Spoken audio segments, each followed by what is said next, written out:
സംസ്ഥാനത്തെ സമാധാന അന്തരീക്ഷത്തിന് തന്നെ ഭീഷണിയായി ഗുണ്ടകളെ ഒടുവിൽ പോലീസ് തന്നെ വേട്ടയാടി വിളയാടി തുടങ്ങിയതോടെ കൂട്ടത്തോടെയാണ് ഗുണ്ടകൾ അകത്തായിരിക്കുന്നത്. കഴിഞ്ഞ 3 ദിവസമായി സംസ്ഥാന വ്യാപകമായി നടന്ന മിന്നൽ റെയ്ഡിൽ 5000 ക്രിമിനലുകളെയാണ് അറസ്റ്റിലായിരിക്കുന്നത്.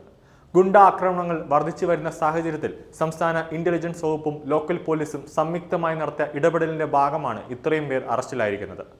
ഗുണ്ടാവേട്ട ഈ മാസം 25 വരെ തുടരാനാണ് പോലീസിന്റെ തീരുമാനം. സംസ്ഥാനത്ത് ഗുണ്ട ആക്രമണങ്ങൾ വർദ്ധിച്ച സംബന്ധിച്ച് സംസ്ഥാന ഇന്റലിജൻസ് നേരത്തെ തന്നെ ഒരു മുന്നറിയിപ്പ് നൽകിയിട്ടുണ്ടായിരുന്നു. കൊലപാതക കേസിൽപ്പെട്ട് ജാമ്യത്തിൽ ഇറങ്ങിയവർ വീണ്ടും കൊല നടത്തുന്ന സാഹചര്യത്തെയും അതീവ ഗൗരവമായി തന്നെയാണ് പോലീസ് കാണുന്നത്. ഒരു ദയാദാക്ഷിണ്യവുമില്ലാതെ അടിച്ചമർത്താൻ തന്നെയാണ് SHOമാർക്ക് ഇന്റലിജൻസ് വകുപ്പും DGPയും നിർദ്ദേശം നൽകിയിരിക്കുന്നത്. പോലീസ് നടപടി കടുപ്പിച്ചതോടെ പല ഗുണ്ടകളും ഇതിനകം തന്നെ കേരളം വിട്ടതായും സൂചനയുണ്ട്.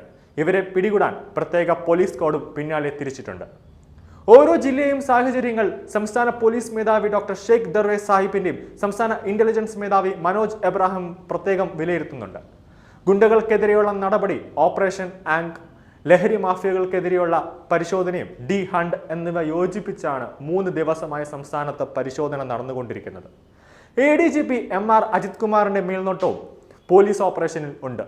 ഗുണ്ടാ പ്രവർത്തനങ്ങൾ ഏർപ്പെടുന്നവർ, ഗുരുതര കുറ്റകൃത്യങ്ങൾ ഉൾപ്പെടുന്നവർ, വാറന്റ് പ്രതികൾ ഉൾപ്പെടെയുള്ളവരാണ് പോലീസിന്റെ സംയുക്ത ഓപ്പറേഷനിൽ അറസ്റ്റിലായിരിക്കുന്നത്. ഇതിനു പുറമെ അനവധി പേരെ കരുതൽ തടങ്കലിലും ആക്കിയിട്ടുണ്ട്.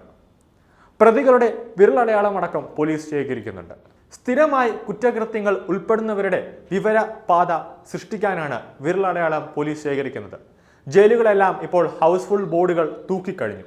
ഇത്രയും ഗുണ്ടകൾ ഉൾപ്പെടെ കേരളം കുറ്റകൃത്യം ഉണ്ടാവാനുള്ള പ്രധാന കാരണം ആരാണെന്ന് ചോദിച്ചു കഴിഞ്ഞാൽ അത് നമ്മുടെ സംസ്ഥാന ആഭ്യന്തരമന്ത്രിയും മുഖ്യമന്ത്രിയുമായ പിണറായി വിജയനാണ്.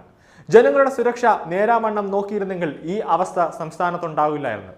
ഗുണ്ടകൾ പട്ടാപ്പകൽ നടുറോഡിൽ വെട്ടുന്നതും വെട്ടിയ കാല് പരസ്യമായി നടുറോഡിൽ തന്നെ വലിച്ചെറിയുന്ന ഒരു സാഹചര്യം കേരളത്തിൽ ഉണ്ടാകുന്നു. അത് മുഖ്യമന്ത്രി അല്ലെങ്കിൽ ആഭ്യന്തരമന്ത്രിക്ക് നേരാവണ്ണം അത് തടയാനുള്ള കാര്യപ്രാപ്തി ഇല്ലാതെ പോയതിൻ്റെ കുഴപ്പമാണ് സംഭവിച്ചത്.